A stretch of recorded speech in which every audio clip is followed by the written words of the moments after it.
Hey there, I'm Pablo Ral. Welcome to the Global SKIMO YouTube channel.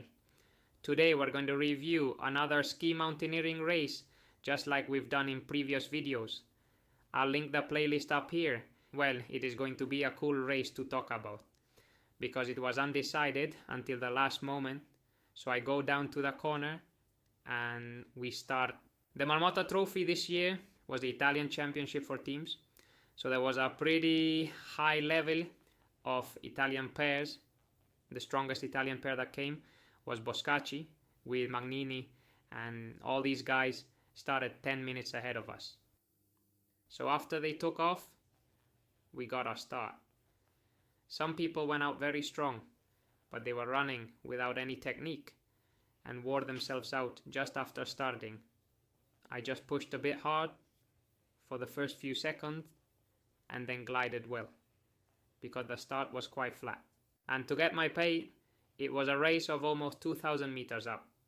So, a long race, 3 climbs, there were 2 hikes, and we knew the snow would be very technical with crusts. So it was a long race, and it was gonna feel long. At first, my sensations during the race weren't bad. I was well positioned, had found my rhythm, and was doing well. But as the first climb went on, I felt things weren't right. My body wasn't responding, and I felt like I'd already hit a wall, even though we had just started. And well, there was a moment when suddenly there was a bottleneck, because there was a very tight and technical switchback between the clumsy folks in front of me and the Italians we were catching up to. A bottleneck formed even though I started earlier. I'm not complaining, because it gave me a chance to stop, drink some water, relax, and take it easy on the technical part. Given my poor sensations, I just took it easy, aware that I was losing time and the guys ahead weren't slowing down. But it wasn't an easy spot to pass people, so I kept my focus on getting through the climb and looking forward to the descent to recover. I reached the change zone, removed the skins, and started the first descent. On this descent, I wanted to test how the snow was. The first few meters, I was recovering a bit, right? I was even feeling a bit dizzy. I felt really awful. And since I had people ahead of me, I took the first few meters cautiously. Once I got a feel for it and saw I could ski well and people weren't all over the place, I got down to business and started passing people.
I passed about 6 people. It wasn't a very long descent, but you could open up gaps, and the last stretch was a long flat section where you had to paddle. I arrived at the transition super motivated because I felt good while descending. I made a quick change and even went out sprinting. I had regained my sensations and was at a good pace on the second climb.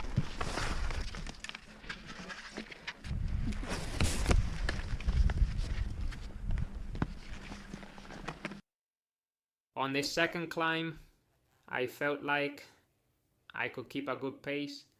I had recovered and felt as good as new.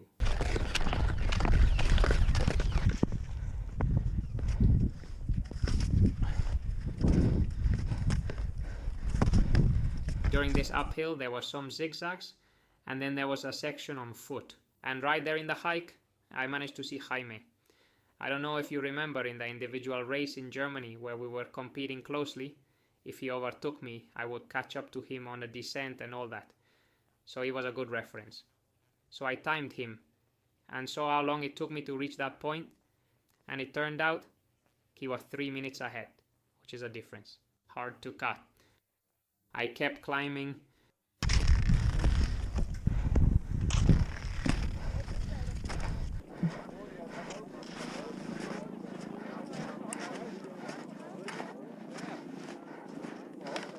And after this foot section, they got back on their skis and kept climbing up a zigzag path. Here, I ended up leaving at the same time as an Italian couple, whom I had supposedly already caught up to by about 10 to 12 minutes. But I don't know why they were going super fast. They started almost sprinting. I mean, it seemed absurd, right? Because I had already gained some time, and they were setting a crazy pace.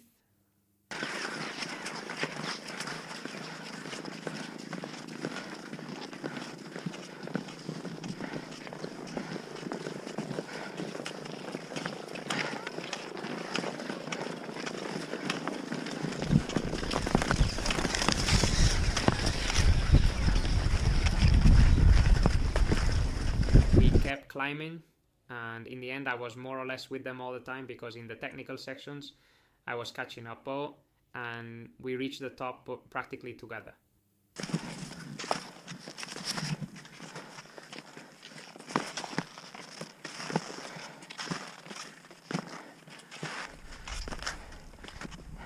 And it was time for the second descent.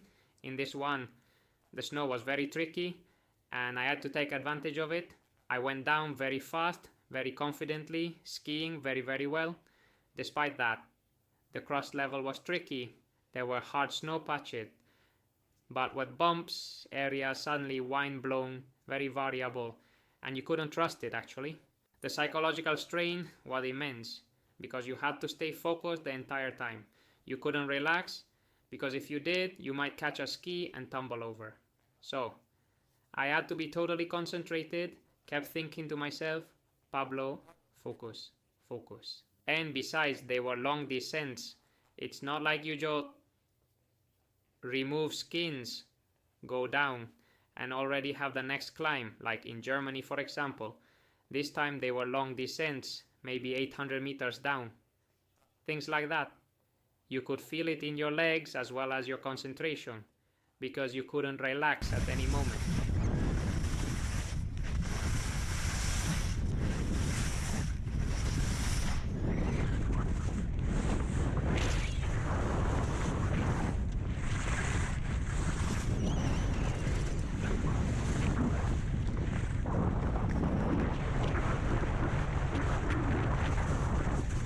And after another flat section, we reached the next transition to put on the skins.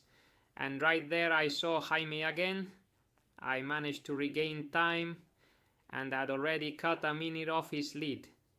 I had him within 2 minutes and we still had the third climb fully ahead and the last descent.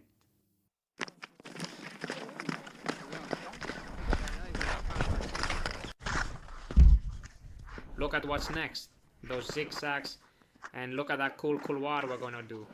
I found my rhythm and I'm feeling better. Let's go for it.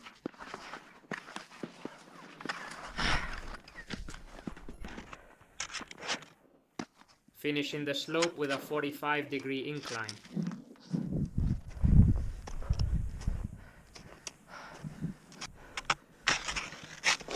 After leaving this hike, I re-established my reference. I had Jaime in front of me the whole time. Even though the distance seemed short, the time difference remained. During the hike, I managed to cut another 30 seconds off his time, so I had him a minute and a half ahead, and there was still a skiing section left.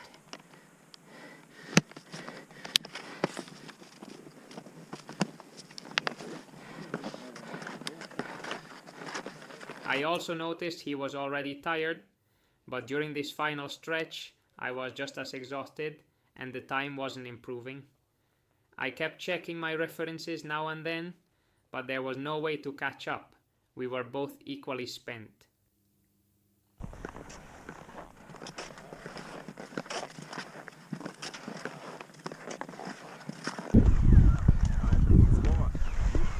I arrived at the transition at the top and did a sprint type of change. I knew there were some Italians about 30 seconds ahead, and then Jaime about a minute and a half in front. I threw myself down. I knew it was a very, very long descent, and like the rest of the race, it was definitely technical. So I had to give it a try, especially since my motivation was high as I was improving throughout the race and felt really, really strong during the descents.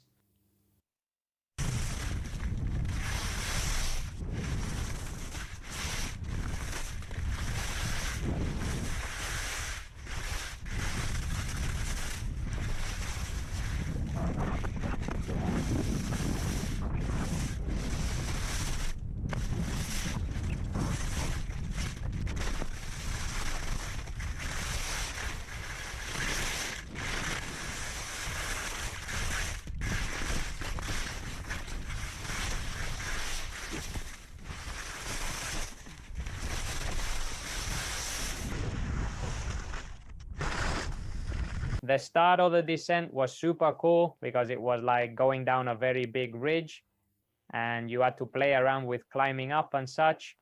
It was really fun, and I managed to catch up with the Italians just when I started going down a slope. I passed them without any problem and kept going down.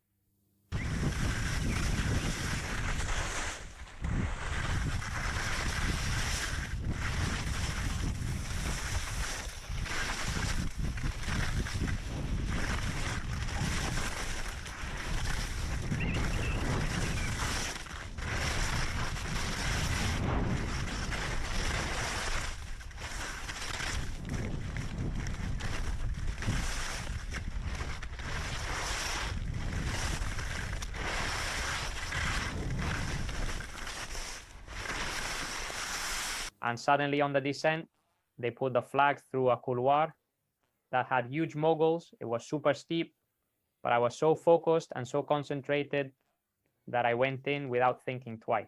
Making turns, descending super fast, dodging obstacles as best as I could. I ended up getting a bit stuck in some skis, lost my balance and fell on my back, but I got up pretty quickly and continued the descent.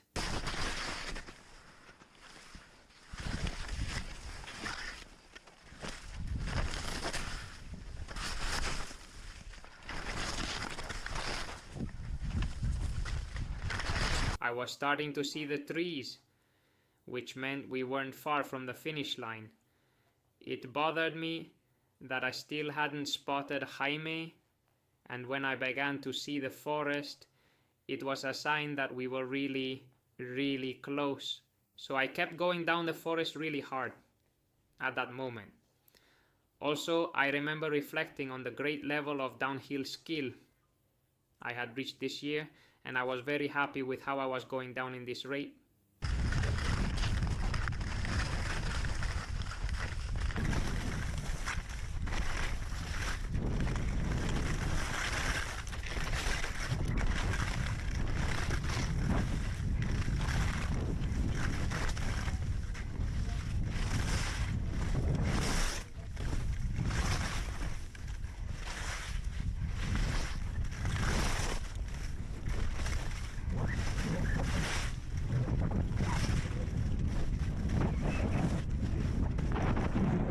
I shot through the forest, plugged in, hoping to catch up at some point.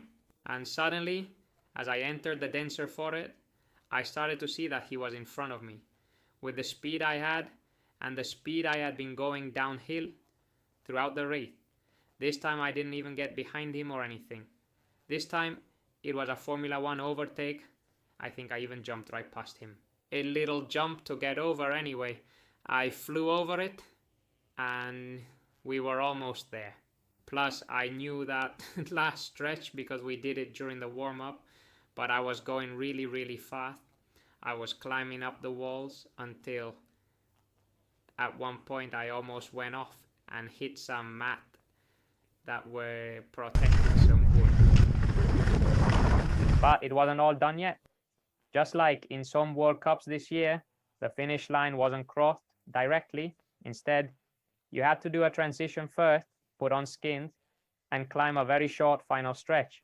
So we reached the transition, and on top of that, there were people there, 3 or 4 people. We moved right to the front, did a very, very quick change, sprinted, and in the end, we overtook everyone in the transition.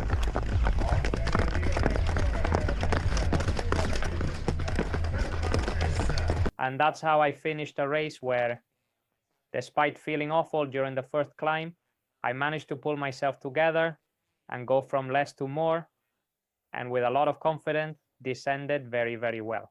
Well, I finally enjoyed it a lot, and there was also a final prize. Out of all the races I had been watching on the channel this year, they made a series called the Alpen Cup, which is basically a cup that includes races in Italy, Germany, and Austria. There are 6 races in total, and they make an overall score. All the races add up points, and in the end, they make a final classification of all. Well, since I had gone at 6, I had been accumulating points, and I managed to get into 4th place overall in this cup, just 6 points behind the 3rd place. And the 3rd guy we're talking about is from the German national team, does World Cup races, and is an athlete in the World Cup. And that's it for today's video. I hope that even though you're in summer weather, you still enjoy watching these kinds of snow videos. And as for me, I continue skiing on the weekends, because in Austria, with all the snow we got this winter, we're living off the surplus. Up at 1500 meters, there's still about 3 meters of snow. So as long as I can, I'll keep skiing. Although I'm also training for trail running, as you can see those who follow me on Insta.